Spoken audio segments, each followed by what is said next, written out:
Hello everyone, কেমন আছো তোমরা? নিশ্চয়ই অনেক ভালো আছো। আমি অনেক ভালো আছি। তো জগদ্ধাত্রী পুজোর ভিডিওটা দিতে একটু লেট হয়ে গেল, তার জন্য অনেক সরি। কারণ সামনে না আরোহীর পরীক্ষা, তো এডিটিং করতে একটু সমস্যা হচ্ছে আমার, তাই জন্য একটু দিতে লেট হয়ে গেল। তো দেখো, আমাদের এটা বারোয়ারিতলা, সবাই মিলে চলে আসলাম ঠাকুর দেখতে।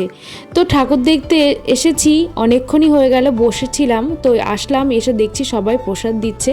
তো প্রসাদও নিয়ে নিলাম, প্রসাদ খাচ্ছি। তো দেখতেই পাচ্ছ। তো এখানে একটা স্পেশালিটি কি বলো তো, জগদ্ধাত্রী পুজোয় এখানে না সব মেয়েরা পুজো করে, বউয়েরা পুজো করে। প্রত্যেকটা বাড়ির মেয়ে বউয়েরা এই জগদ্ধাত্রী পুজোটা করে এই বারোয়ারিতে। তো প্রত্যেক বছরই মেয়েরা বউয়েরা সব উদ্যোগটা নেয়, নিয়ে এই জগদ্ধাত্রী পুজোটা করে। জগদ্ধাত্রী পুজোটা আমাদের এখানে একটাই হয় পুজো, আর এই একটা পুজোই মেয়েরা মিলে করে। দেখতেই পাচ্ছ সবাই নাচানাচি করছে, খুব মজা করে। এই 3-4টে দিন ভীষণ মজা করে, এখানে আনন্দ হয় ভীষণ, আর নানান ধরনের অনুষ্ঠানও হয়। তো আমাদের বারোয়ারিতলার প্রতিমা দেখে তোমাদের কেমন লাগলো অবশ্যই কমেন্ট করে জানিও। ফিরে আসবো নেক্সট ভিডিও, আজকের মতো টাটা।